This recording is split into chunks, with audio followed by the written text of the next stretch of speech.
नमस्कार दोस्तों, स्वागत है आपका victorious group of English scholars में। आज से हम लोग टीजीटी पीजीटी इंग्लिश सब्जेक्ट के लिए एक प्रैक्टिस सेट की श्रृंखला स्टार्ट कर रहे हैं, जिसमें हम बेस्ट 50 क्वेश्चंस को कवर करेंगे और इसमें 25 क्वेश्चंस इंग्लिश ग्रामर के होंगे और 25 क्वेश्चन इंग्लिश लिटरेचर के होंगे। बहुत ही डिटेल में डिस्कशन होगी, बहुत सारे फैक्ट्स और इन्फॉर्मेशन आपको सीखने को मिलेगा। तो बिना देरी किए स्टार्ट करते हैं पहले क्वेश्चन के साथ। देखो, पहले क्वेश्चन में आपको करेक्ट प्रपोजिशन फिल करना है। तो पहला क्वेश्चन है oil is good for Burns. यहाँ पे जो करेक्ट ऑप्शन होगा ऑप्शन बी यहाँ पे करेक्ट हो जाएगा। जलने के सेंस में फॉर का यूज होता है और अच्छे के सेंस में गुड एट का यूज होता है। ध्यान रखना, गुड एट।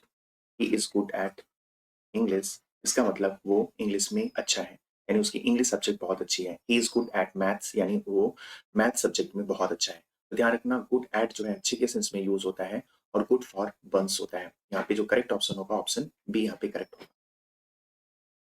नेक्स्ट क्वेश्चन है नथिंग कंड्यूसेस। कंड्यूसेस हमेशा अपने साथ फिक्स प्रोपोजिशन क्या लेता है? टू लेता है। ये आपको ध्यान रखना, यहाँ पे जो करेक्ट ऑप्शन होगा टू होगा। Nothing conduces to happiness so much as contentment. तो याद रखना, कंड्यूसेस के साथ टू आता है। नेक्स्ट है the godown is infested with rats. तो यहाँ पे जो करेक्ट ऑप्शन होगा इन्फेस्टेड के साथ विद आता है, ये आपको ध्यान रखना है। The godown is infested with rats. ठीक है, गोडाउन जो है रैट से भरा है। ऑप्शन यहाँ पे डी करेक्ट होगा। नेक्स्ट क्वेश्चन है द वाइल्ड बोर अबाउंड्स इन। ठीक है, अबाउंड्स हमेशा अपने साथ फिक्स प्रोपोजिशन क्या लेता है? इन लेता है। ऑप्शन यहाँ पे ए करेक्ट हो जाएगा। ठीक है, तो यहाँ पे जो करेक्ट ऑप्शन होगा ऑप्शन ए यहाँ पे करेक्ट हो जाएगा। The wild boar abounds in some parts of Europe. Next question है अल्कोहल इज इंजूरियस। इंजूरियस हमेशा ध्यान रखना अपने साथ फिक्स प्रोपोजिशन क्या लेता है? टू लेता है। ये आपको ध्यान में रखना है, इंजूरियस टू हेल्थ। एक वर्ड और आपको याद रखना है, हार्मफुल। ठीक है, हार्मफुल। हार्मफुल हमेशा अपने साथ क्या लेता है? और लेता है। और इंजूरियस हमेशा अपने साथ क्या लेता है? टू लेता है। इसको आपको याद कैसे रखना है? देखो, आई को आप इजिली टी बना सकते हो, टी से आपको एसोसिएट करना है टू को। तो ध्यान रखना, इंजूरियस जब भी आएगा इंजूरियस के साथ आपको क्या लगाना है? टू। और हार्मफुल में देखो एफ है, तो एफ से आपको क्या एसोसिएट करना है? फॉर को। तो जहां पे भी हार्मफुल आएगा तो हार्मफुल के साथ कौन सा प्रपोजिशन आएगा? फॉर आएगा। ये वेरी वेरी इंपॉर्टेंट, ये सारे प्रपोजिशन थे और फिक्स्ड प्रपोजिशन थे। आपके एग्जाम में फिक्स्ड प्रपोजिशन से क्वेश्चन आते हैं, ये आपको याद रखना है। नेक्स्ट क्वेश्चन है आपको correct figure of speech identify करना है। तो देखते हैं पहला क्वेश्चन फिगर ऑफ स्पीच से। O my love is like red red rose that is newly sprung in June. यहाँ पे जो करेक्ट फिगर ऑफ स्पीच होगा ये होगा सिमिली। देखो, सिमिली जो होता है इसमें दो अलग अलग ऑब्जेक्ट के बीच में कंपैरिजन होता है और दोनों में कोई एक क्वालिटी क्या होनी चाहिए? कॉमन होनी चाहिए। और उससे भी बड़ी बात यह है कि सिमिली में जो है कंपैरिजन वर्ड सो, एज और लाइक का यूज होता है। ये आपको ध्यान रखना, जैसा कि सेंटेंस में हुआ भी है, यहाँ पे लाइक का यूज हुआ है। यहाँ पे देखो लव को जो है रेड रोज से कंपेयर किया गया है। तो यहाँ पे कौन सा फिगर ऑफ स्पीच होगा? ये होगा सिमिली। एक ये आपको याद रखना है कि जो सिमिली में है सो, एज और लाइक, ये एक तरह से आपको क्लू का काम करेगा। हाँ, सिमिली जो है फिगर ऑफ स्पीच को आइडेंटिफाई करने के लिए। तो यहाँ पे जो करेक्ट ऑप्शन होगा ऑप्शन बी हो जाएगा। नेक्स्ट है death lays his icy hand on the kings. आपको आइडेंटिफाई करना है कौन सा फिगर ऑफ स्पीच होगा। तो ये ध्यान रखना, ये करेक्ट यहाँ पे जो फिगर ऑफ स्पीच होगा ये होगा ऑप्शन सी। यहाँ पे करेक्ट होगा पर्सनिफिकेशन। देखो, पर्सनिफिकेशन एक ऐसा फिगर ऑफ स्पीच होता है जिसमें इनएनिमेट ऑब्जेक्ट या एब्स्ट्रैक्ट नोशंस को इस तरह से बोला जाता है जैसे कि उसमें लाइफ हो। जैसे यहाँ पे डेथ को बोला जा रहा है, डेथ जो है एज एब्स्ट्रैक्ट नोशंस है और इसको यहाँ पे ऐसे यूज किया गया है जैसे कि इसमें लाइफ हो। तो यहाँ पे कौन सा फिगर ऑफ स्पीच होगा? ये होगा पर्सनिफिकेशन। डेथ ने जो है अपना आइसी हैंड राजाओं के ऊपर रख दिया, यानी राजाओं की क्या हो गई? मृत्यु हो गई। तो ये कौन सा फिगर ऑफ स्पीच होगा? पर्सनिफिकेशन। जैसे laughter holding both her side, ये भी किसका एग्जांपल है? ये भी जो है पर्सनिफिकेशन का एग्जांपल है। इसको भी आपको याद रखना है। नेक्स्ट क्वेश्चन है revenge is a kind of wild justice. ये कौन सा फिगर ऑफ स्पीच है? तो देखो ये है मेटाफर। ऑप्शन यहाँ पे सी करेक्ट हो जाएगा। देखो, मेटाफर जो है ये भी क्या होता है? सिमिली की तरह इसमें भी कॉम्प्रिजन होता है, बट इसमें कॉम्प्रिजन वर्ड सो, लाइक, एज का यूज नहीं होता है। इसमें दो ऑब्जेक्ट को सेम मान लिया जाता है। जैसे रिवेंज को जो है काइंड ऑफ वाइल्ड जस्टिस मान लिया गया है, तो ये कौन सा फिगर ऑफ स्पीच होगा? ये होगा मेटाफर। ये आपको ध्यान रखना है। मेटाफर को जो है पहचानने के लिए कुछ क्लू है, वो आपको ध्यान में रखना है। देखो, मोस्ट ऑफ द मेटाफर के एग्जांपल्स में आपको इज मिलेगा या फिर वॉज मिलेगा। For example, love is blind, life is dream, is the tip of desert. समझ में आ रहा है? ये सारे के सारे जो है मेटाफर की एग्जांपल हैं और सभी में देखो इज आ रहा है। ठीक है, love is blind, life is dream, camel is the ship of desert, ये सारे के सारे जो है मेटाफर के एग्जाम्पल हैं। तो ध्यान रखना यहाँ पे जो है मोस्ट ऑफ द, मैं सभी में नहीं कह रहा हूँ, बट मोस्ट ऑफ द जो है मेटाफर के एग्जाम्पल में आपको इज या वॉज मिलेगा। तो ये आपको एक तरह से क्लू का काम करता है। यहाँ पे जो करेक्ट ऑप्शन होगा ऑप्शन सी यहाँ पे करेक्ट हो जाएगा। नेक्स्ट है ही हैज फॉलन asleep, ये कौन सा फिगर ऑफ स्पीच है? तो ये होगा यूफेमिज्म। ऑप्शन ए यहाँ पे करेक्ट होगा, ये आपको ध्यान में रखना है। देखो यूफेमिज्म एक ऐसा फिगर ऑफ स्पीच होता है जिसमें डिसएग्रीएबल थिंग्स को एग्रीएबल नेम दे दिया जाता है। जैसे किसी की मृत्यु हो गई है तो उसके लिए यहाँ पे बोला क्या जा रहा है, ही हैज फॉलन asleep। तो ये क्या है? ये है यूफेमिज्म। ऐसे ही somebody is telling a lie, कोई झूठ बोल रहा है तो उसके लिए बोला जाएगा he is telling a fairy tale। तो यहाँ पे टेलिंग अ फेरी टेल ये क्या है? ये भी एक यूफेमिज्म है। तो ये आपको ध्यान रखना है, ये जो करेक्ट ऑप्शन होगा ऑप्शन ए। यूफेमिज्म, यूफेमिज्म जो होता है इन इसका मतलब होता है an artificial highly elaborate way of writing and speaking. ठीक है, हिंदी में इसको बोलेंगे आडंबर युक्त, आडंबर युक्त बोलने और लिखने की शैली को हम क्या बोलते हैं? ध्यान रखना, हम क्या बोलते हैं? यूफिज्म बोलते हैं। ये आपको याद रखना है। यूथेनेसिया का मतलब होता है मर्सी किलिंग। क्या होता है? Mercy killing. हिंदी में इसको कहेंगे स्वेच्छा मृत्यु। और यूफोरिया, यूफोरिया का मतलब होता है extremely strong feeling of happiness. ठीक है, प्रसन्नता की अतिरेक को हम क्या बोलते हैं? यूफोरिया। ये भी आपको याद रखना इंपॉर्टेंट वर्ड है। इसके अलावा कुछ वर्ड और भी आपको याद रखने हैं जो आपके एग्जाम में पूछे भी गए हैं, जैसे कि यूफोनी। यूफोनी, ठीक है, यूफोनी का मतलब क्या होता है? यूफोनी का मतलब होता है प्लीजेंट साउंड, प्लीजेंट साउंड, ये आपको याद रखना है। एक वर्ड और है इंपोरियम। इंपोरियम का मतलब होता है, हिंदी में इसको कहेंगे मंडी। ठीक है, large retail store selling a wide variety of goods. ठीक है, ध्यान रखना, इसको हम क्या बोलते हैं? इंपोरियम को मंडी। ये भी एक इंपॉर्टेंट वर्ड है, इसको भी आपको याद रखना है। नेक्स्ट क्वेश्चन है वो judgement thou are fled to brutish fist, ये आपको बताना है कौन सा फिगर ऑफ स्पीच है। तो ध्यान रखना, ये होगा एपोस्ट्रोफी। ऑप्शन यहाँ पे ए करेक्ट हो जाएगा, ऑप्शन ए यहाँ पे करेक्ट हो जाएगा। देखो एपोस्ट्रोफी जो है एक ऐसा फिगर ऑफ स्पीच होता है जिसमें डायरेक्ट एड्रेस किया जाता है टू द डेड को, टू द एब्सेंट को, पर्सनिफाइड ऑब्जेक्ट को। ध्यान रखना, ये होता है एपोस्ट्रोफी। तो यहाँ पे देखो पर्सनिफाइड ऑब्जेक्ट को, जजमेंट को यहाँ पे एड्रेस किया जा रहा है, तो ये कौन सा फिगर ऑफ स्पीच होगा? ये होगा एपोस्ट्रोफी। इसके अलावा जो है विलियम वर्ड्सवर्थ की पोएम है मिल्टन 18 टू मिल्टन, या फिर जो है लंदन 1802, इसकी जो पहली लाइन है वो मिल्टन क्या है? Thou shouldst be living at this hour, ये किसका एग्जांपल है? ये भी जो है एपोस्ट्रोफी का एग्जांपल है। इसके अलावा जो है O liberty what crimes have been done in thy name, ये भी जो है किसका एग्जांपल है? ये भी जो है एपोस्ट्रोफी का एग्जांपल है। तो ये भी आपको याद रखना है। नेक्स्ट क्वेश्चन है फोनिक्स एंड टर्टल, ये पोएम किसने लिखा है? तो ध्यान रखना, ये पोएम जो है विलियम शेक्सपियर के द्वारा लिखी गई है। और ये पोएम लिखी कब गई है? 1601 में। और ये जो है ध्यान रखना एक एलिगोरिकल पोएम है, ये एक एलिगोरिकल पोएम है, ये भी आपको ध्यान में रखना है। इसके अलावा जो है विलियम शेक्सपियर की कुछ इंपॉर्टेंट पोएम्स हैं जिससे आपके एग्जाम में बार बार क्वेश्चन पूछे जाते हैं, उसको भी हमें अच्छे से देखना है। जैसे पहला इनका पोएम है Venus and Adonis. Venus and Adonis, ये कब आती है? ये आती है 1593 में आती है। और इसके अलावा जो है ये 6 लाइन के स्टेंजा फॉर्म में लिखी गई है। ये कई बार क्वेश्चन पूछा जा चुका है। इसको आपको याद कैसे करना है?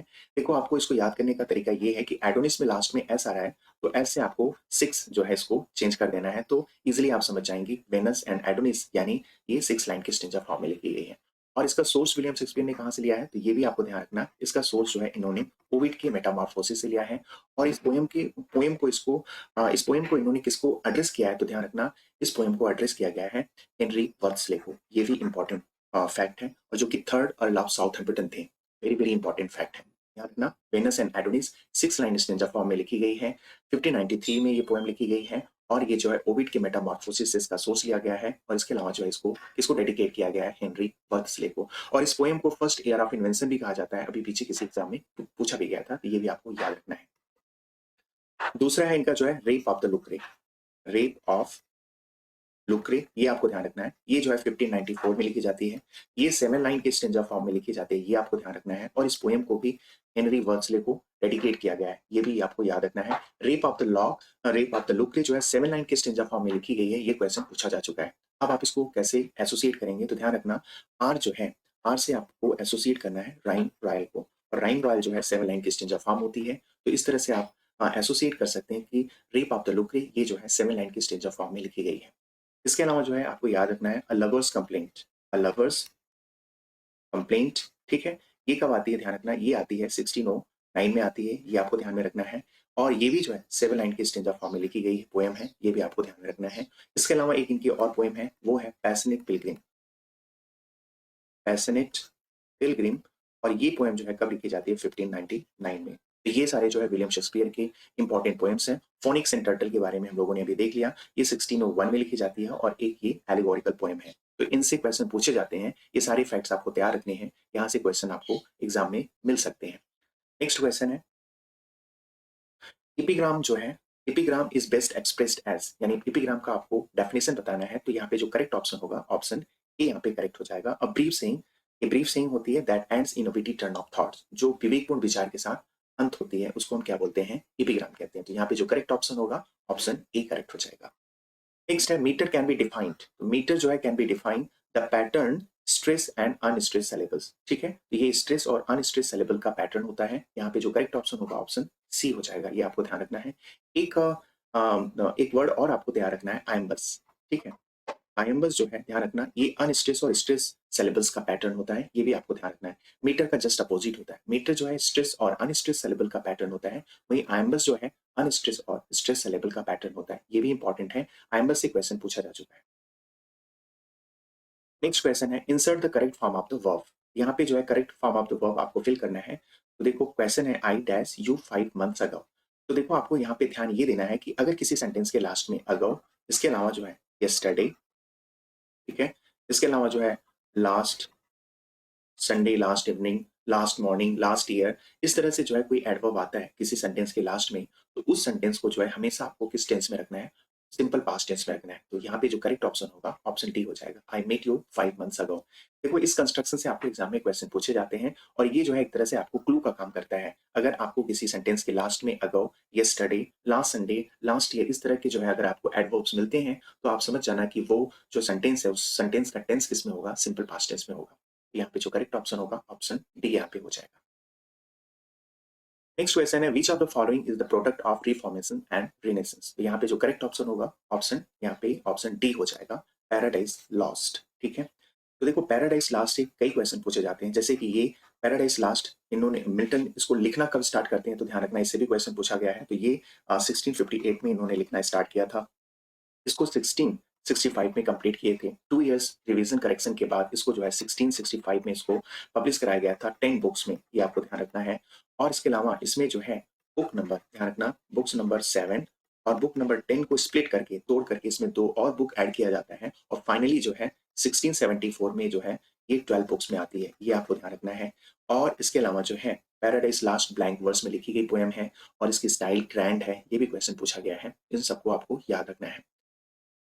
रिफॉर्मेशन क्या होता है? रिफॉर्मेशन एक रिलीजियस मूवमेंट है, ये आपको ध्यान रखना है। ये 15th सेंचुरी का एक रिलीजियस मूवमेंट है, इसको लीड किसने किया था? तो याद रखना, मार्टिन लूथर ने। मार्टिन मार्टिन लूथर ने जो है इसको, ध्यान रखना, इसको लीड किया था। और ये जो है ध्यान रखना जर्मन थियोलॉजिस्ट, प्रोफेसर और एक ऑथर थे और इन्होंने 95 थीसिस तैयार किया था और इसमें इन्होंने जो है रोमन कैथोलिक चर्च में जो बहुत सारे इल प्रैक्टिसेस होते थे, बहुत सारे जो रिचुअल्स थे, सुपरस्टिशंस थे, उन सब पे इन्होंने क्रिटिसाइज किया है, ठीक है, उन सब का इन्होंने प्रोटेस्ट किया है। बाद में इन्हें और इनके फॉलोअर्स को, चूंकि इन्होंने रोमन कैथोलिक चर्च में जो इल प्रैक्टिसेस थे उन सब का प्रोटेस्ट किया था, तो इनको क्या बोला गया? प्रोटेस्टेंट बोला गया। तो याद रखना, रिफॉर्मेशन एक रिलीजियस मूवमेंट है। रेनेसेंस जो है, रेनेसेंस एक फ्रेंच वर्ड है जिसका मतलब होता है रीबर्थ, रिवाइवल और रीअवेकनिंग। वेरी वेरी इंपॉर्टेंट ये फैक्ट है, यहाँ से भी क्वेश्चन बनते हैं। इसके अलावा ध्यान रखना, रेनेसेंस की बिगनिंग कब होती है? तो 1453 से स्टार्ट होती है, फॉल ऑफ कॉन्स्टेंटिनोपल से, ठीक है। फॉल ऑफ कॉन्स्टेंटिनोपल कब होता है? तो 1453 में होती है, ये क्वेश्चन पूछा गया है। इसके बाद जो है सबसे पहले रेनेसेंस इटली में आती है, फिर जो है लास्ट में कहाँ पहुंचती है? ये पहुंचती है इंग्लैंड में।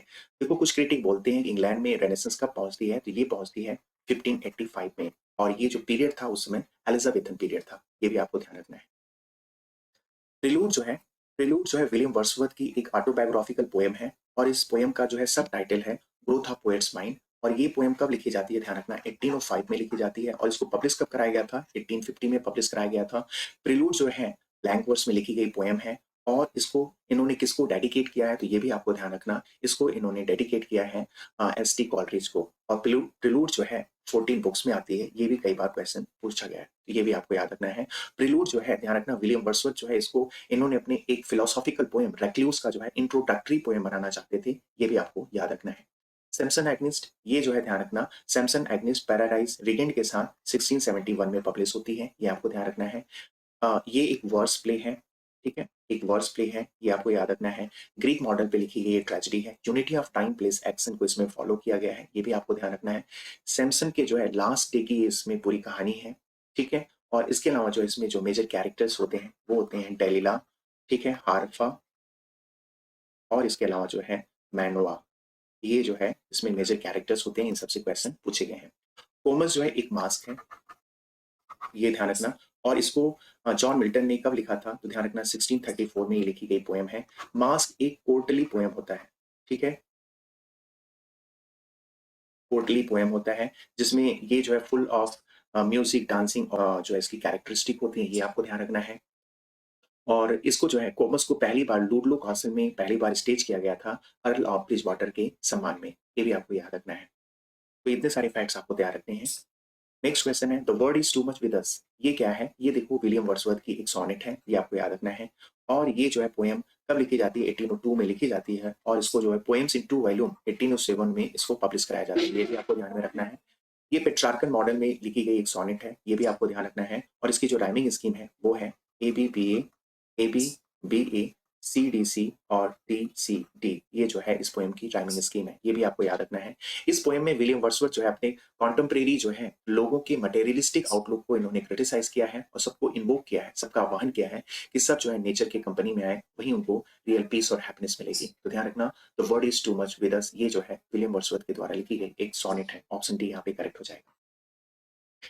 देखो नेक्स्ट क्वेश्चन है if you dash there you would have got success, ये देखो पास्ट टेंस में जो है ये कंडीशनल सेंटेंस है, और ये पास्ट टेंस में जो है कंडीशनल सेंटेंस से आपको एक क्वेश्चन श्योर एग्जाम में पूछे जाते हैं, ये आपको ध्यान में रखना है। तो इसमें देखो आपको करना क्या होता है, अगर किसी पार्ट में वुड हैव प्लस वर्ब का थर्ड फॉर्म है, तो ध्यान रखना पहले वाले पार्ट में यानी ईफ वाले पार्ट में यानी ईफ वाले क्लास में कौन सा टेंस होगा, वो होगा पास्ट परफेक्ट टेंस। तो यहाँ पे जो करेक्ट ऑप्शन होगा ऑप्शन डी, ऑप्शन बी यहाँ पे करेक्ट हो जाएगा, ये आपको ध्यान रखना है। If you had studied there you would have got success, तो वेरी वेरी इंपॉर्टेंट फैक्ट है, ये आपको याद रखना है। कई बार जो है आपको पहला वाला पार्ट दे देता है if you had studied there, और इस वाले पार्ट को यानी वुड हैव प्लस वर्ब का थर्ड फॉर्म आपको भरने को बोलता है। तो ध्यान रखना अगर पहला पार्ट देता है तो दूसरे वाले पार्ट में वुड हैव प्लस वर्ब का थर्ड फॉर्म होगा, और यहाँ पे देखो सेकंड पार्ट दिया है तो पहले वाले पार्ट में आपको क्या भरना होगा, हैड प्लस स्टडी यानी पास्ट परफेक्ट टेंस। और यहीं पे ध्यान रखना अगर ये सेंटेंस पैसिव वॉइस में होगा तो वुड हैव के बाद क्या लगाना पड़ेगा, बीन लगाना पड़ेगा, ये भी आपको ध्यान रखना है। और एक यहाँ पे ध्यान रखना पास्ट टेंस का जो है कंडीशनल सेंटेंस का एक तो कंस्ट्रक्शन ये हो गया, और दूसरा एक और कंस्ट्रक्शन है वो भी आपको याद रखना है, उससे भी क्वेश्चन पूछा जाता है। मैं आपको एक एग्जांपल से उसको समझाने की कोशिश करता हूँ।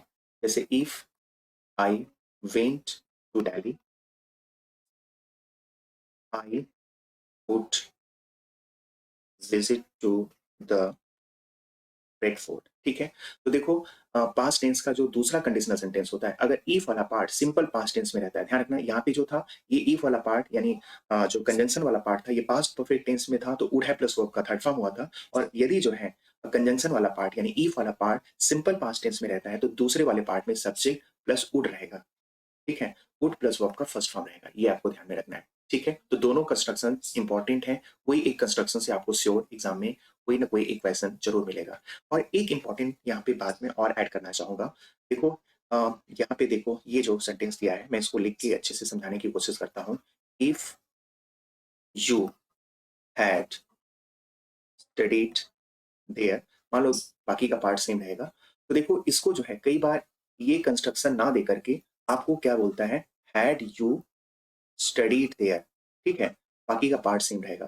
तो आपको बिल्कुल कंफ्यूज नहीं होना है, दोनों का मतलब सेम है। अगर इफ को हटाता है तो हैड को पहले लगा करके भी जो है इसको कंडीशनल सेंटेंस बनाया जा सकता है। तो दोनों तरीके से सेंटेंस स्टार्ट होता है, ये आपको ध्यान में रखना है। अभी आई थिंक मुझे ईयर तो नहीं पता है, बट किसी एग्जाम में जो है इस तरह के कंस्ट्रक्शन पे भी क्वेश्चन पूछा गया है। तो अगर इस तरह का भी कंस्ट्रक्शन आपको देता है तो दूसरे वाले पार्ट में वुड हैव प्लस वर्ब का थर्ड फॉर्म रहेगा।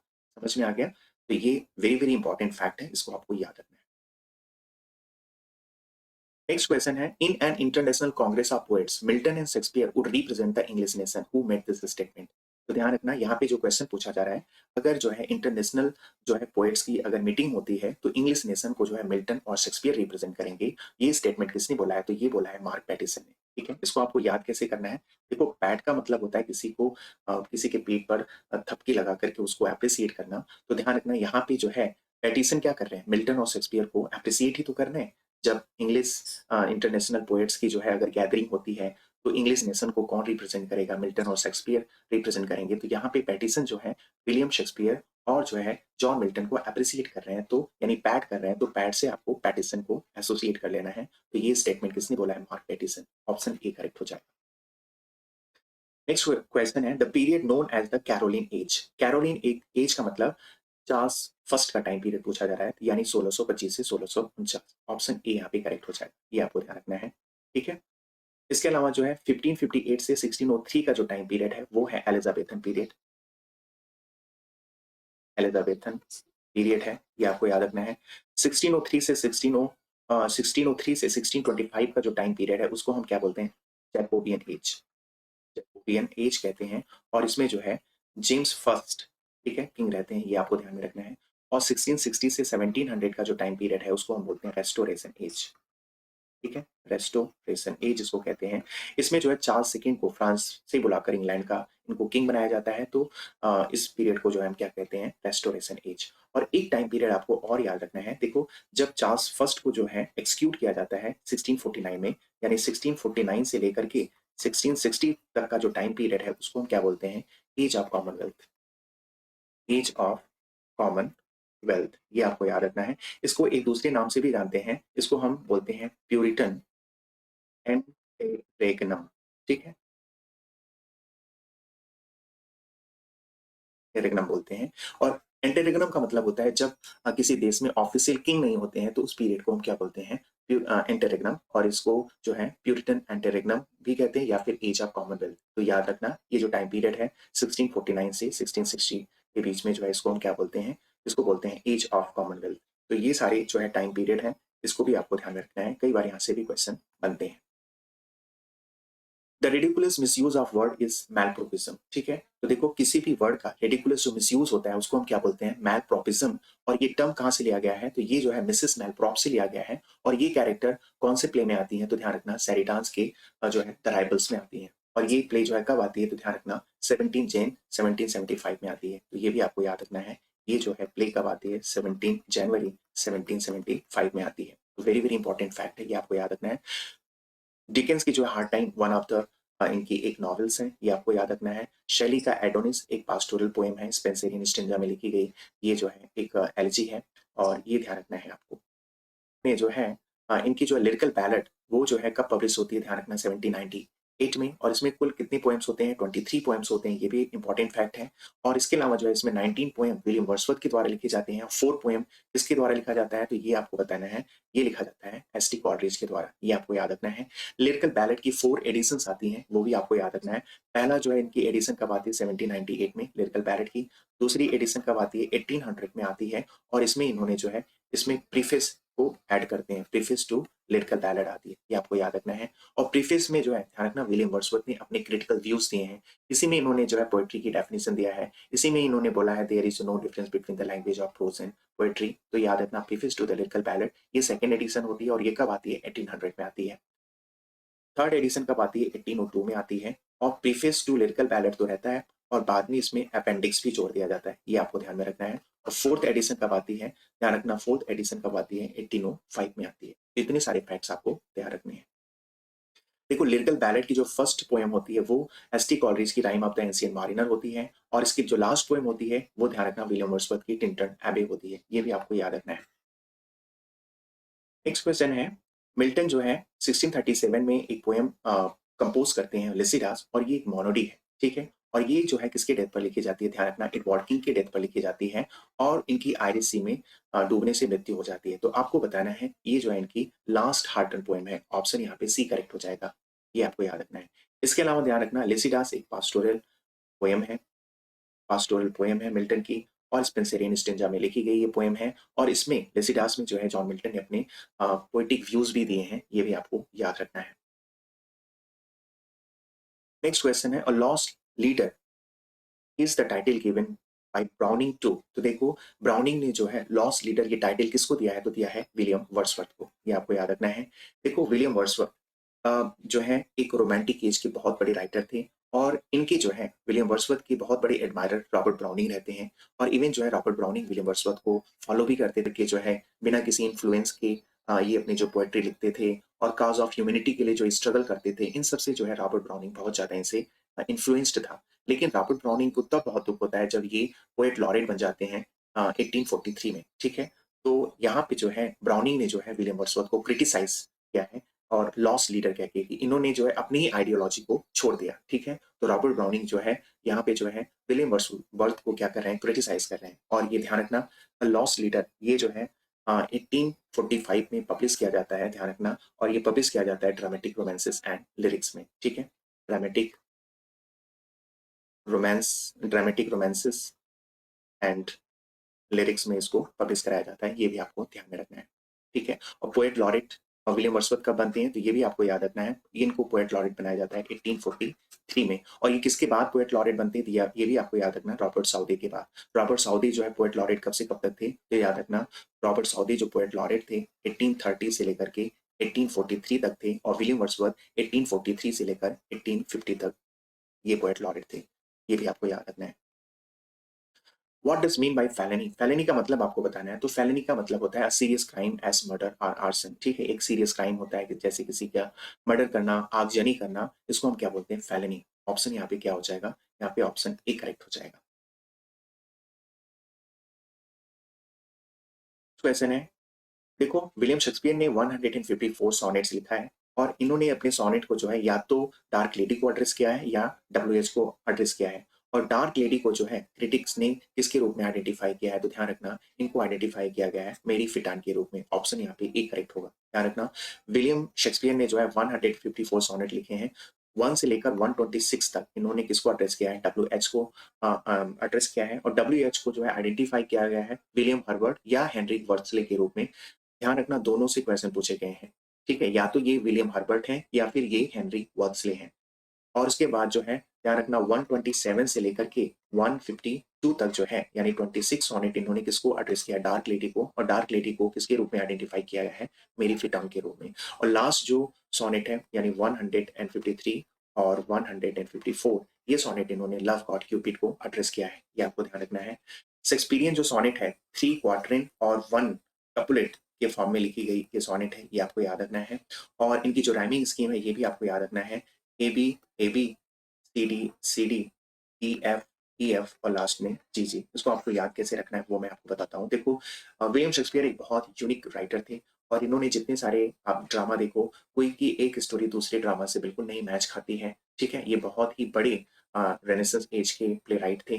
तो इसी तरह से आपको ये याद रखना है कि इनकी जो है राइमिंग स्कीम भी जो है अ, हर एक क्वार्टरिन की जो है दूसरे क्वाड्रेंट से मैच नहीं करेगी। तो ए बी जो फर्स्ट क्वाड्रेंट की राइमिंग स्कीम है, सी डी देख रहे हो, पहले वाले राइमिंग जो पहले वाले क्वाड्रेंट से राइमिंग स्कीम है बिल्कुल मैच नहीं कर रही है। यहाँ से बिल्कुल नया से स्टार्ट हो रहा है सी डी, और थर्ड क्वाड्रेंट में फिर से देखो बिल्कुल नया से स्टार्ट हो रहा है ई एफ और लास्ट में जी। इस तरह से आपको याद कर लेना है। तो ये 3 क्वाड्रेंट 1 कपलेट के मॉडल में लिखी गई ये सोनेट है, ये भी आपको याद रखना है। ठीक है? और एक इंपॉर्टेंट फैक्ट मैं यहाँ पे और ऐड करना चाहूँगा। देखो विलियम शेक्सपियर की 154 सोनेट को जो है एक साथ जो है कंपाइल करके बुक फॉर्म में पब्लिश कराने का जो क्रेडिट है वो किसको जाता है, थॉमस थॉर्प को जाता है। थॉमस थॉर्प को जाता है, ये ध्यान रखना। और इसको इन्होंने 1609 में पब्लिश करवाया था। ये भी एक इंपॉर्टेंट फैक्ट है, ये भी आपको याद रखना है। नेक्स्ट क्वेश्चन है the plural form of the women doctor. Women doctor का जो है प्लूरल फॉर्म क्या होगा, तो ध्यान रखना ये कंपाउंड नाउन है, और इसमें जो है दोनों पार्ट को आपको प्लूरल बनाना होगा। यहाँ पे जो करेक्ट ऑप्शन होगा ऑप्शन सी करेक्ट होगा, ये आपको ध्यान रखना है। इसी तरीके से जो है मैन सर्वेंट, ठीक है? मैन सर्वेंट ये जो एलटीजीएससी में क्वेश्चन पूछा जा चुका है, तो इसका प्लूरल होगा मेन सर्वेंट्स, ठीक है? इसी तरीके से वुमेन टीचर तो वुमेन टीचर्स हो जाएगा, ये आपको ध्यान रखना है। इसमें कुछ एक्सेप्शन है वो भी आपको याद रखना है, ध्यान रखना। मैन और वुमेन के साथ जो है अगर लवर या हिटर ये आता है, तो ध्यान रखना लास्ट में एस लगता है, याद रखना है। लवर और हिटर अगर आएगा तो ऐसे सिचुएशन में आपको क्या करना पड़ेगा, लास्ट में एस को ऐड करना है। जैसे मैन लवर्स, ठीक है, मैन लवर्स और मैन हेटर्स, वुमेन लवर्स और वुमेन हेटर्स। अदरवाइज जो है अगर किसी प्रोफेशन के रूप में आता है तो ध्यान रखना इसमें दोनों पार्ट को आपको प्लूरल बनाना पड़ेगा। वेरी वेरी इंपॉर्टेंट ये वर्ड है, इसको आपको याद रखना है। नेक्स्ट क्वेश्चन है sonnet is a word taken from. तो देखो सोनेट जो है एक इटालियन वर्ड है और ये सोनेटो से लिया गया है जिसका मतलब होता है साउंड, है ना। और सोनेट से कितनी इंपॉर्टेंट क्वेश्चंस हो सकते हैं वो जल्दी से हम लोग देख लेते हैं। देखो सोनेट जो है 14 लाइंस की आयम्बिक पेंटामीटर में लिखी गई लाइन होती है, ये आपको ध्यान रखना है। इसका ओरिजिन जो है इटली और इसके ओरिजिनेटर कौन है, गियाकोमो डी लैंटेनी है, ये आपको याद रखना। गियाकोमो डा लैंटेनी है, ये आपको याद रखना है। इसके अलावा जो है इसको पॉपुलराइज करने का क्रेडिट किसको जाता है, ये जाता है पेट्रार्क, ये भी आपको याद रखना है, पेट्रार्क को जाता है। पेट्रार्क ने जो सोनेट लिखा है वो ऑक्टेव और सिस्टेट के फॉर्म में लिखा है और इनके ही नाम से जो है इनके मॉडल को पेट्रार्कल मॉडल कहा गया है, ये भी आपको ध्यान रखना है। तो ये जो है इन्होंने जो सोनेट लिखा है वो ऑक्टेव और सिस्टेट के फॉर्म में लिखा है। ऑक्टेव में 8 लाइन्स होती है और सिस्टेट में कितनी लाइन होती है, 6 लाइन होती है, ये भी आपको याद रखना है। ऑक्टेव की जो राइमिंग स्कीम होती है एबीबीए होती है और सिस्टेट की जो राइमिंग स्कीम होती है वो सीडीसी या कई बार सीडीई या कई बार सीडीसी डीसीडी ऐसे भी हो सकती है। इसके बाद जो है ध्यान रखना, सोनेट को इंग्लैंड में किसने इंट्रोड्यूस किया था, तो ये किया था थॉमस व्याट ने। वेरी वेरी इंपॉर्टेंट ये फैक्ट है, ये आपको याद रखना है। थॉमस व्याट ने जो है इंग्लैंड में इसको इंट्रोड्यूस किए थे। इसके बाद जो है आपको दो और मॉडल याद रखना है, शेक्सपियरियन सोनेट और स्पेंसरियन सोनेट। देखो शेक्सपियरियन सोनेट हो या फिर जो है स्पेंसरियन सोनेट हो, ये दोनों ध्यान रखना 3 क्वार्टरेन और 1 कपुलेट के फॉर्म में लिखा जाता है ये सोनेट, ये आपको याद रखना है। शेक्सपियरियन सोनेट की राइमिंग्स की मैंने आपको बता दिया था, ए बी ए बी, ठीक है। उसके बाद सी डी और ई एफ और लास्ट में जी होता है। और स्पेंसरियन सोनेट की जो राइमिंग स्कीम होती है ध्यान रखना वो क्या होता है, A B B C D और लास्ट में क्या होता है ई, ये आपको ध्यान रखना है। स्पेंसरियन सोनेट जो है थोड़ा सा क्या होता है, पहले जो क्वार्टरे में जो राइमिंग स्कीम आती है, दूसरे क्वार्टरे में जो राइमिंग स्कीम आती है वो थोड़ा सा क्या हो जाती है, वो मैच कर जाती है। जैसे ए बी है तो फिर बी यहाँ पे दूसरे क्वार्टर में भी आपको मिल जाएगा। लेकिन ये चीज जो है एक्सपीरियंस ऑडिट में नहीं मिलेगा। जो पहले क्वार्टर में जो राइमिंग स्कीम होती है, दूसरे क्वार्टर में जो राइमिंग स्कीम होगी वो बिल्कुल अलग होगी। तो इस तरह से आपको याद रखना है। इतने सारे फैक्ट से आपको सोनेट से क्वेश्चन मिलेंगे, ये आपको अच्छे से तैयार रखना है। नेक्स्ट क्वेश्चन है, which of the following is not satire, इसमें कौन सटायर नहीं है ये आपको बताना है। तो ये यहाँ पे जो करेक्ट ऑप्शन होगा ध्यान रखना, ऑप्शन यहाँ पे डी करेक्ट होगा। मिल्टन का जो पैराडाइज लास्ट है वो सटायर नहीं है, ये एक्चुअली एक एपिक पोएम है। इसके अलावा जो है पोप्स का the rape of the lock, ये एक पॉलिटिकल सटायर है, ये आपको ध्यान रखना। 1712 में ये जो है 2 कैंटोस में आती है और उसके अलावा जो है ये फिर से रिपब्लिश होती है 1714 में, फिर ये 5 कैंटोस में आती है, ये आपको याद रखना है। और फिर से जो है ये 1717 में फाइनली ये पब्लिश होती है। इसमें 5 कैंटोस तो रहते ही हैं और साथ में जो है क्लैरिसा का स्पीच भी इसमें ऐड कर लिया जाता है। एलटीजेसी में रेप ऑफ द लॉक हम लोगों को पढ़ना है, तो ये सारे फैक्ट्स आपको तैयार रखना है। जॉर्ज ऑरवेल का एनिमल फार्म, ये ध्यान रखना 17 अगस्त 1945 में ये पब्लिश होती है, ये एक पॉलिटिकल नॉवेला है। और इसके अलावा ये भी आपको ध्यान रखना है, एनिमल फार्म ये जो है फेबल और इसके अलावा जो है एलिगरी का एग्जाम्पल है। वेरी वेरी इंपॉर्टेंट फैक्ट, इसको भी आपको याद रखना है। देखो बटलर का जो है the way of all flesh, ये इनकी एक ऑटोबायोग्राफिकल नॉवेल है और ये जो नॉवेल है विक्टोरियन एज की हिपोक्रेसी पर सटायर किया गया है इस नॉवेल के थ्रू, तो ये भी आपको ध्यान में रखना है। तो यहाँ पे जो सटायर इसमें से कौन सा पोएम नहीं है, ये जो है मिल्टन का पैराडाइज लास्ट, ये 12 कैंटोस में लिखी गई एक एपिक है। One who is fond of company, जो मित्र बनाने का शौकीन हो या दोस्त बनाने का शौकीन हो उसको हम क्या बोलते हैं, ग्रेगेरियस। यहाँ पे जो करेक्ट ऑप्शन होगा ऑप्शन सी करेक्ट होगा। पॉली पॉलीग्लॉट, ये बहुत इंपॉर्टेंट वर्ड है, इसको याद रखना। पॉलीग्लॉट ऐसे व्यक्ति को कहेंगे one who can speak read and right several languages, उसको हम क्या बोलेंगे, पॉलीग्लॉट। एक वर्ड और आपको याद रखना है, लिंग्विस्ट। लिंग्विस्ट का मतलब होता है one who is very much interested in the science of language, जो साइंस ऑफ लैंग्वेज में बहुत इंटरेस्टेड हो उसको हम लिंग्विस्ट बोलते हैं। और जो व्यक्ति लिख सकता है, बोल सकता है और इवन जो है पढ़ सकता है बहुत सारी लैंग्वेजेस को, उसको हम क्या बोलते हैं, पॉलीग्लॉट। इसके अलावा जो है परवेनु, परवेनु का मतलब होता है न्यूली रिच पीपल को हम क्या बोलेंगे, न्यूली रिच पर्सन को हम क्या बोलेंगे, परवेनु। जो अभी अभी धनाढ़ व्यक्ति हुआ हो उसको हम क्या बोलेंगे, परवेनु। नॉस्टैल्जिया का मतलब होगा लॉन्गिंग फॉर होम, ठीक है। हिंदी में इसको बोलेंगे गृहातुरता, ठीक है। गृहातुरता यानी जो घर को जो है ज्यादा मिस करे उसको हम क्या बोलते हैं, नॉस्टैल्जिया। तो याद रखना ये सारे के सारे वर्ड इंपॉर्टेंट है। नेक्स्ट क्वेश्चन है, they went to Agra with view. देखो व्यू के साथ हमेशा क्या आएगा, टू। और अगर कोई प्रपोजिशन है, प्रपोजिशन के बाद जो है सिर्फ आपके पास 3 ही ऑप्शन है, या तो टू के बाद यानी प्रपोजिशन के बाद कोई नाउन आएगा या फिर प्रोनाउन आएगा। अगर आप वर्ब लाते हो तो वर्ब में आपको आईएनजी भी ऐड करना पड़ेगा। तो ध्यान रखना यहाँ पे जो करेक्ट ऑप्शन होगा वो हो जाएगा ऑप्शन सी हो जाएगा, क्योंकि व्यू के बाद आपको टू लगाना पड़ेगा और टू के बाद आपको अगर वर्ब लगाना है तो वर्ब में आपको आईएनजी भी लगाना पड़ेगा। तो यहाँ पे जो करेक्ट ऑप्शन होगा option C, they went to Agra with view to seeing the Taj Mahal. तो यहाँ पे करेक्ट ऑप्शन सी हो जाएगा। नेक्स्ट क्वेश्चन है, I don't wish to meet you, why are you looking forward. देखो फॉरवर्ड के बाद भी जो है हम प्रपोजिशन टू का यूज करते हैं और फिर से वही कंडीशन है, टू के बाद अगर आप वर्ब लगा रहे हो तो वर्ब में आपको आईएनजी भी लगाना पड़ेगा। यहाँ पे जो करेक्ट ऑप्शन होगा ऑप्शन बी यहाँ पे करेक्ट हो जाएगा। I don't wish to meet you, why are you looking forward to meeting me. यहाँ पे करेक्ट ऑप्शन होगा ऑप्शन बी। नेक्स्ट क्वेश्चन है, लाइबल टू मेक मिस्टेक। तो इसके लिए जो है करेक्ट ऑप्शन होगा, ध्यान रखना, लाइबल टू मेक मिस्टेक के लिए जो हो जाएगा वो हो जाएगा फॉलिएबल। ऑप्शन यहाँ पे बी करेक्ट होगा। ठीक है, ब्लंडर का मतलब होता है वन हु मेक या one who commit lots of big mistake, उसको हम बोलते हैं ब्लंडरर। और मिस्टेकन ये जो है पार्ट्स ऑफ स्पीच में ध्यान रखना एडजेक्टिव है, इसका मतलब होता है नॉट करेक्ट, नॉट करेक्ट या रॉन्ग, क्या आपको याद रखना है। इनएविटेबल का मतलब होता है जिसे टाला ना जा सके। ठीक है, जिसे टाला ना जा सके उसको हम क्या बोलेंगे, इनएविटेबल, यानी that can not be avoided. समझ में आया, उसको हम क्या बोलते हैं, इनएविटेबल। तो ध्यान रखना, लाइबल टू मेक मिस्टेक के लिए जो करेक्ट ऑप्शन होगा वो होगा फॉलिएबल। ऑप्शन बी यहाँ पे करेक्ट होगा। Criminal offence of making false statement under oath. ठीक है ना, शपथ लेकर के जो है झूठी गवाही देना जो है एक क्रिमिनल ऑफेंस है और इसको हम क्या बोलते हैं, इसको हम बोलते हैं पर्जरी। ऑप्शन यहाँ पे होगा, ऑप्शन यहाँ पे बी करेक्ट हो जाएगा, ये आपको याद रखना है। सर्जरी का मतलब होता है शैल्य चिकित्सा, ऑफेंस का मतलब होता है अपराध या हिंसा, और अकॉम्प्लिस का मतलब होता है one who helps in crime, उसको हम क्या बोलते हैं, अकॉम्प्लिस। आसान शब्द है लेकिन कई बार ये क्वेश्चन एग्जाम में पूछा गया है। A man who is womanish in his nature, ध्यान रखना, कोई अगर आदमी वुमेनिस नेचर हो, ठीक है, उसमें स्त्रीयोचित गुण हो, उसका चाल चलन, उसका व्यवहार जो है औरतों जैसा हो, तो उसके लिए जो है खास वर्ड का यूज होता है इफेमिनेट।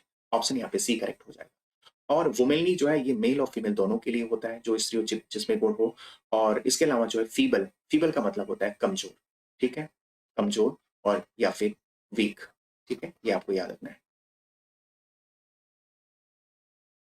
नेक्स्ट क्वेश्चन है,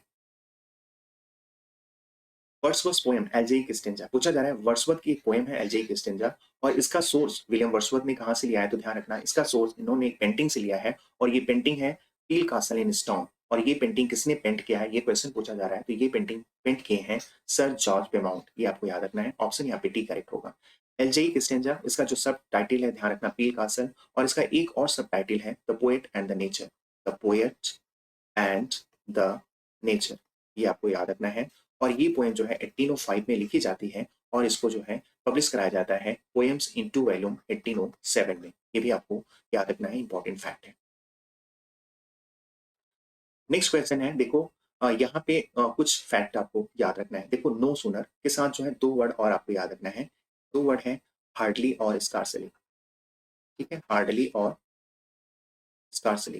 देखो इसमें आपको याद रखना है, देखो हार्डली, स्कार्सली और नो सोनर, ये तीन जो शब्द हैं, ये तीनों के तीनों शब्द जो हैं अपने साथ इन्वर्जन लेते हैं, यानी अगर ये शब्द आ रहे हैं तो इनके बाद जो है हेल्पिंग वर्ब आएगा, ये आपको ध्यान में रखना है। ठीक है, इनके बाद क्या आएगा, हेल्पिंग वर्ब आएगा। दूसरा जो है आपको ये बात ध्यान रखना है कि नो सुनर के साथ जो है कंजंक्शन किसका यूज करते हैं, दैन का यूज करते हैं। और हार्डली और स्कार्सली के साथ ध्यान रखना, हार्डली और हार्डली और स्कार्सली के साथ कौन से कंजंक्शन का यूज करते हैं, हार्डली और स्कार्सली के साथ हम कौन से कंजंक्शन का यूज करते हैं, व्हेन का यूज करते हैं, ये आपको ध्यान रखना है। ठीक है, इन दोनों से क्वेश्चन पूछा जाता है। ये दो दो फैक्ट्स आपको याद रखने हैं कि नो सुनर हो, हार्डली और स्कार्सली हो, पहली बात तो इन्वर्जन का इनके साथ रूल लगता है, यानी इनके बाद जो है हेल्पिंग वर्ब आएगा, और हार्डली स्कार्सली के साथ जो कंजंक्शन आता है व्हेन आता है, और नो सुनर के साथ जो है कंजंक्शन जो आता है दैन आता है, ये आपको याद रखना है।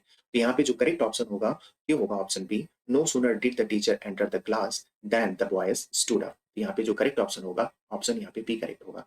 देन यहाँ पे ध्यान रखना कंजंक्शन है, और एक वर्ड है देन, ये जो है एडवर्ब होता है, ये आपको ध्यान में रखना है।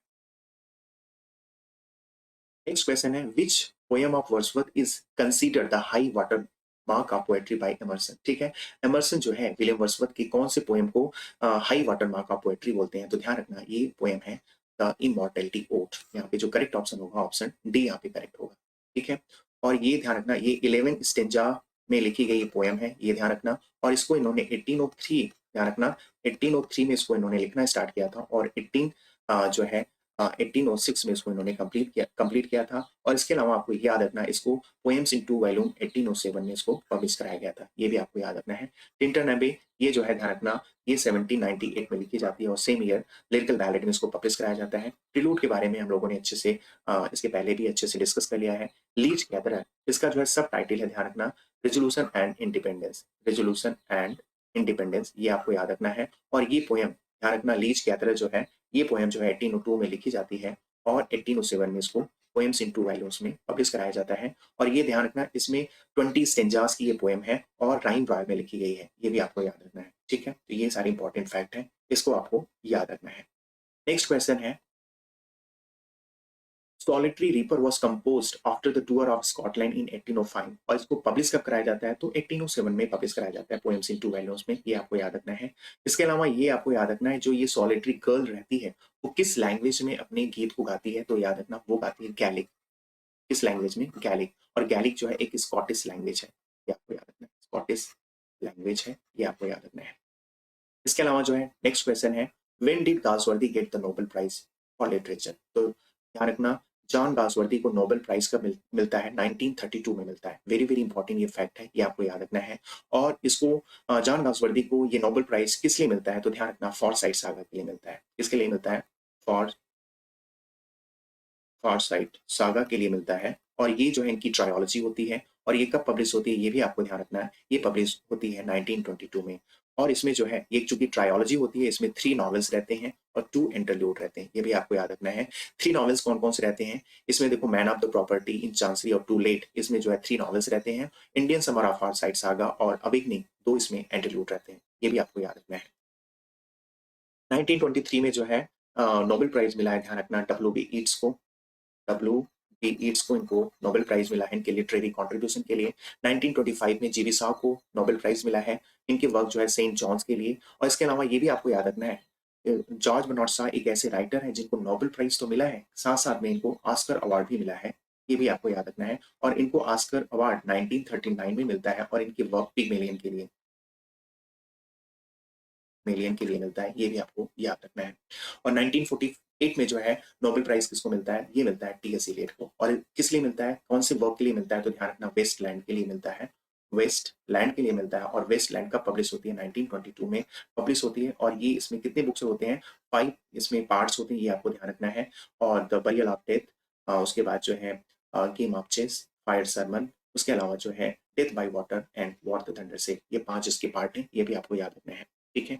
और वेस्टलैंड को जो है टीएस इलियट किसको डेडिकेट किए हैं, तो ये भी आपको याद रखना है एजरा पाउंड को। तो ये सारी इंपॉर्टेंट फैक्ट्स हैं, इसको आपको याद रखना है। तो क्वेश्चन जो पूछा जा रहा है कि जो है pre Shakespearean dramatist are known as, तो उनको किस रूप में जाना जाता है, किस नाम से जाना जाता है, तो यूनिवर्सिटी विट्स के रूप में जाना जाता है, ये आपको ध्यान में रखना है। और इसमें जो है यूनिवर्सिटी विट्स की संख्या कितनी है, तो ये 7 है, ये भी आपको याद रखना है। एक क्वेश्चन ये पूछा जाता है कि कौन से ऐसे यूनिवर्सिटी विट हैं जिनको जो किसी भी यूनिवर्सिटी से पढ़ाई नहीं किए हैं, तो वो आपको ध्यान रखना है, ये है थॉमस कीट। कौन है वो, थॉमस कीट, ये आपको याद रखना है, थॉमस कीट।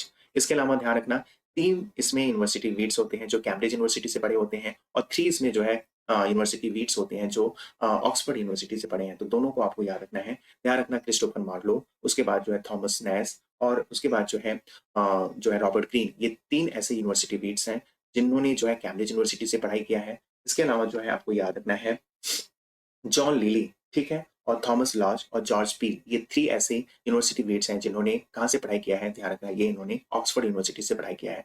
और एक इंपॉर्टेंट फैक्ट ये भी आपको याद रखना है, ये जो टर्म है यूनिवर्सिटी वेट्स किसने क्वाइन किया है, तो याद रखना जॉर्ज सेंट्सबरी ने, ये भी क्वेश्चन इंपॉर्टेंट है, जॉर्ज सेंट्सबरी ने ये टर्म क्वाइन किया है, ये भी आपको याद रखना है। नेक्स्ट क्वेश्चन है, आपको जो है करेक्ट स्पेलिंग यहाँ पे चूज करना है, तो याद रखना मिस डिमिनर।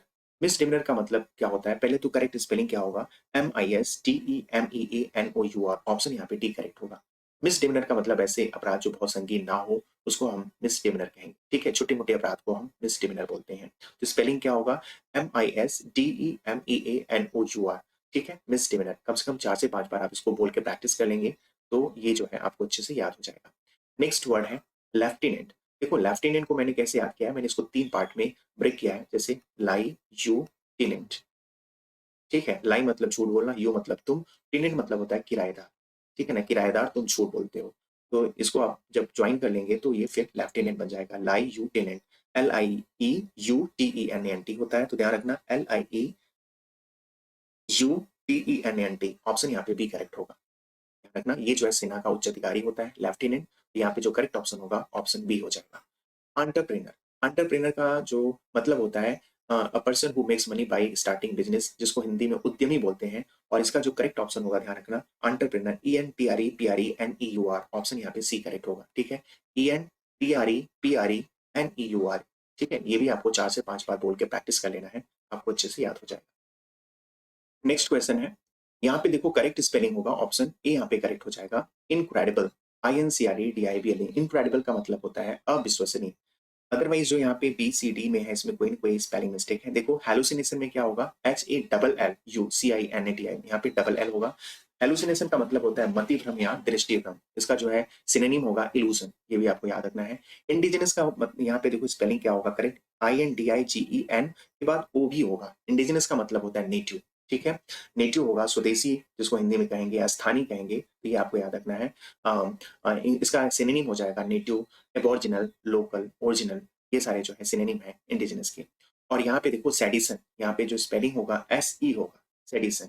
ठीक है, सेडिसन का मतलब होता है राजद्रोह, ये भी आपको याद रखना है। तो यहाँ पे जो करेक्ट स्पेलिंग था ऑप्शन ए यहाँ पे करेक्ट है, इनक्रेडिबल। यहाँ पे मिस स्पेल्ड वर्ड आपको फाइंड आउट करना है, तो इसमें जो है कोई ऐसा वर्ड है जो इनकरेक्ट है, तो वो आपको फाइंड आउट करना है। तो यहाँ पे जो करेक्ट इनकरेक्ट वर्ड है वो है रिबेलियन। रिबेलियन में ध्यान रखना REBELL होगा। रिबेलियन का मतलब ध्यान रखना, इसका मतलब होता है राजद्रोह। ठीक है ना, हिंसा द्वारा देश में सत्ता परिवर्तन का जो प्रयास होता है उसको हम बोलते हैं रिबेलियन। कॉन्टेंट का मतलब घृणा होता है। ट्रीजन का मतलब क्या होता है, ट्रीजन का मतलब भी वही होता है, देश से विश्वासघात या गद्दारी जिसको कहते हैं। और सॉवरेंटी, ये बहुत अच्छा वर्ड है, इसका हिंदी में मतलब होता है संप्रभुता। ठीक है, राष्ट्र की स्वयं अपना शासन चलाने की जो शक्ति होती है उसको हम क्या बोलते हैं, सॉवरेंटी। ठीक है, the power that country has to control its own government, इसको हम बोलते हैं सॉवरेंटी। इसका एक सिनोनिम आपको वर्ड याद रखना है, ऑटोनॉमी। ऑटोनॉमी, ये आपको याद रखना है। ठीक है, नेक्स्ट क्वेश्चन है, choose the correct passive of the this book interest me. तो यहाँ पे जो करेक्ट ऑप्शन होगा, I am interested in this book, option यहाँ पे बी करेक्ट होगा।